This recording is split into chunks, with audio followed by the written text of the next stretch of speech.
Olá, boa tarde. Está começando o TV Esporte desta sexta-feira e chegou ao fim a participação das gurias do Internacional na Copa do Brasil Feminina. Coloradas foram derrotadas pela Ferroviária e deram adeus à competição.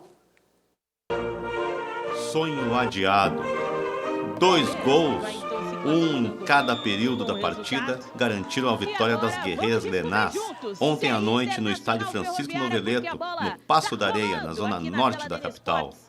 O confronto entre os dois times da elite do Brasileirão foi quase sempre equilibrado. Só que a Locomotiva foi mais eficiente nos momentos decisivos. Aos 42 minutos, a lateral direita Cici apareceu na área alvirrubra para arrematar cruzado no canto da goleira Maiara. O clube paulista ampliou a vantagem aos 24 minutos da etapa final, quando a atacante Vendito só empurrou para o fundo das redes, aproveitando uma incrível falha coletiva das coloradas após uma cobrança de escanteio. Com a eliminação, o Inter também deixou de embolsar uma premiação de R$70 mil pela presença nas semifinais. Além da Ferroviária, seguem na briga pelo título da Copa do Brasil deste ano o São Paulo, que eliminou as favoritas do Corinthians, o Palmeiras e o surpreendente Bahia. A competição voltou ao calendário do futebol feminino nesta temporada, depois de uma pausa de 8 anos. Nesta semana, a tenista Bia Haddad encerrou a temporada 2025 antecipadamente. Ela decidiu descansar por um tempo maior, corpo e mente. A jogadora vai cuidar da sua saúde mental. Para falar sobre o estresse na vida esportiva, nós recebemos aqui o professor Marcos Levi Lopes Barbosa, coordenador do programa de pós-graduação em psicologia da Universidade Fevale. Boa tarde, professor. Seja bem-vindo ao TV Esportes. Boa tarde, muito obrigado. Um prazer estar aqui. Professor, o que aconteceu com a nossa tenista? Aconteceu com a tenista aquilo que acontece com muitos jogadores, que é a experimentar o estresse, né, a pressão, que acaba no esporte sendo algo constante. O estresse, né, é uma coisa que todos nós vivemos, é normal, tem um estresse físico, estresse mental, mas atletas sofrem uma pressão que é constante, então é um estresse crônico. E é muito importante que os atletas consigam o estresse, ele sempre pede ao atleta, ele exige, de todos nós, na verdade, que a gente se adapte, que a gente consiga mobilizar os nossos recursos para lidar com essa pressão. E a gente, quando consegue fazer isso, que a gente consegue superar essa pressão, a gente se adapta e avança. Mas, por vezes, nós não temos recursos suficientes para lidar com isso. A Bia estava em 10º, né, no ranking, e foi caindo, não conseguindo resultados, e cada vez que ela não consegue resultados, a pressão aumenta. Então, chega uma hora que essa pressão é excessiva, e ela, nesse momento, escolheu, acho que sabiamente, parar, né? Não adianta ir em frente, só vai aumentar a pressão, só vai aumentar a frustração, e acho que foi uma decisão inteligente da Bia. O atleta tem que estar com mente e o corpo em sintonia perfeita. E hoje em dia, até com as redes sociais, tu recebe muito carinho, mas também recebe muito amor, muito ódio, muito rancor. E isso também influencia? Com certeza. A torcida é uma faca de 2 gumes. Quando você está vencendo, ela é uma força, né? Ela te impulsiona, te elogia, te empolga, gera uma motivação muito importante. Mas quando, infelizmente, nós, como torcedores, né, somos muito passionais. Então, quando está tudo bem, nós somos os maiores parceiros que existem. Mas, quando as coisas vão mal, a gente também age muito mal em relação aos atletas, né? A gente exige, xinga, cobra, e aumenta ainda mais essa pressão.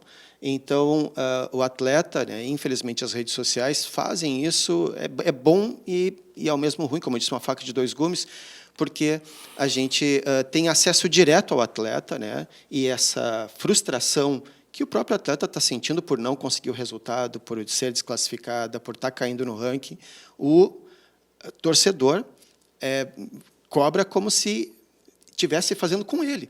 Por que você está caindo? Né? Entra numa pressão muito forte e, muitas vezes, de maneira muito ácida, muito rigorosa contra os atletas, que acaba sendo muito prejudicial, realmente, né, sendo mais um problema para o atleta lidar.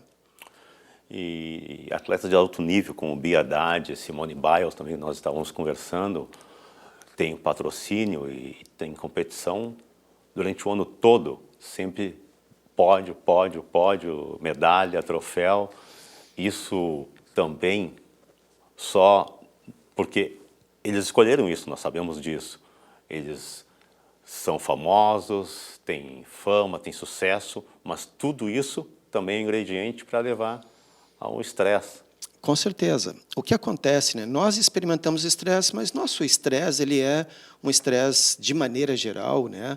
Um estresse muito mais que acontece e aí a gente passa por aquela situação e o estresse diminui, né? E a gente baixa a pressão porque a gente acabou de vencer aquela etapa e a gente entra num período de mais tranquilidade. Daqui a pouco a gente tem outro desafio e passa de novo. Atletas, eles não experimentam esse período de recuperação. Eles estão o tempo inteiro sob pressão. Tem pressão dos dirigentes, dos torcedores, dos patrocinadores, né? Tem a pressão do próprio atleta. O atleta se exige, o atleta se cobra. Aconteceu uma situação interessante no Aberto dos Estados Unidos, a Iga, né, segunda do mundo, tinha acabado de vencer um jogo, entrou o entrevistador para fazer a entrevista pós-jogo, conversar sobre o resultado e tal, e ela estava no celular mandando uma mensagem e ele ficou ali esperando e ela no celular, aí ela terminou de mandar a mensagem, chegou na entrevista, o que é que você estava mandando essa mensagem? Eu estava pedindo para o treinador marcar a quadra. Reserva lá uma quadra para mim. Quer dizer, ela acabou de ter uma vitória e ela já estava pensando no próximo. Quer dizer, segundos depois da vitória, ela já está pensando no próximo. Então, ele não sai da pressão, porque ele já está se preparando para o próximo, e para o próximo, e para o próximo, né? Então, isso faz com que o atleta, como eu disse, entre num estresse crônico. Não é um estresse pontual. É um estresse que ele está sempre sob pressão, sempre sobre exigência de resultado, de desempenho, né? Quando não tem ninguém cobrando ele, ele mesmo está se cobrando. Então, o que acontece é que esse processo crônico de tu estar sempre sob pressão leva ao adoecimento, leva, né? Se eu pressionar sem parar, vai quebrar. Em algum momento, isso vai gerar adoecimento mental, adoecimento físico. Existem estudos que mostram, né, que atletas com altos níveis de estresse se lesionam mais, adoecem mais, têm mais problemas de depressão, ansiedade, estresse, fazem burnout e se desregulam mais, né? São atletas que ficam mais explosivos, xingam, tomam muito mais punições, muito mais cartões, porque eles têm uma autorregulação, né, das suas emoções menor. Então, o estresse ele é um veneno, né, para esses atletas. E como a psicologia entra nessa área? Ótimo. A psicologia ela auxilia o atleta. Tem um termo em inglês que é o coping, né, que é a forma como a pessoa lida com o estresse. Existem modos funcionais de lidar com o estresse e existem modos disfuncionais de lidar com o estresse. O psicólogo, né, o psicólogo do esporte, ele vai auxiliar o atleta na busca de formas de desligar, de se recuperar, de poder relaxar, jeitos de encontrar as brechas dentro da rotina altamente exigente do atleta, aquelas brechas nas quais ele possa parar um pouco, desligar um pouco, parar de pensar, parar de ir sempre mais, né? Então, não tem uma resposta, uma cura universal para isso, e, na verdade, o estresse sempre vai estar lá, mas o que vai contar para o atleta ser bem-sucedido ou mal-sucedido não é se vai ter estresse ou não, é como ele vai lidar com esse estresse. E o psicólogo vai auxiliar ele a lidar de forma funcional. Professor, muito obrigado pela entrevista. Imagina, foi um prazer. Seu estudo é fascinante. Referência no futebol de cegos, o Brasil quer voltar ao topo do mundo nos Jogos de Los Angeles. A seleção conta com a experiência dos veteranos, como os craques Ricardinho e Nonato, que jogam na HFUC de Canoas, e a determinação de jovens jogadores para fazer um bom ciclo olímpico. Confira a reportagem da TV Brasil. O Brasil comandou o futebol de cegos por 20 anos, desde a estreia da modalidade na Paralimpíada de Atenas. Mas o ciclo dos Jogos de Paris se mostrou mais desafiador. Apesar do ouro nos Jogos Pan-Americanos de Santiago, os brasileiros caíram para a China na semifinal do Mundial de Birmingham e viram a rival Argentina ficar com a taça, conquistar a Copa América em cima da gente e nos tirar da final paralímpica. A cobrança que sempre foi alta para a nossa equipe, ela permanece, mas existe um ar, às vezes, a gente ouve de bastidores, de uma certa desconfiança. Será que o Brasil continua sendo aquela seleção forte? Eu posso responder que sim. A gente tem que sempre buscar uma evolução, seja individual de cada jogador, mas no coletivo especialmente. Então, assim, vamos ter calma, vamos trabalhar. E o trabalho já recomeçou. Ricardinho está lá de novo, assim como Jefinho, também tetracampeão paralímpico, e Nonato, dono de 3 ouros, inclusive fazendo gol do título nos Jogos de Tóquio. E foi aquela edição que apresentou um novo mundo ao Gabriel, de 20 anos, o primeiro dele na seleção principal. Cauã, 18 anos, ainda conseguiu jogar o futebol dito convencional, já que ele perdeu a visão aos 7.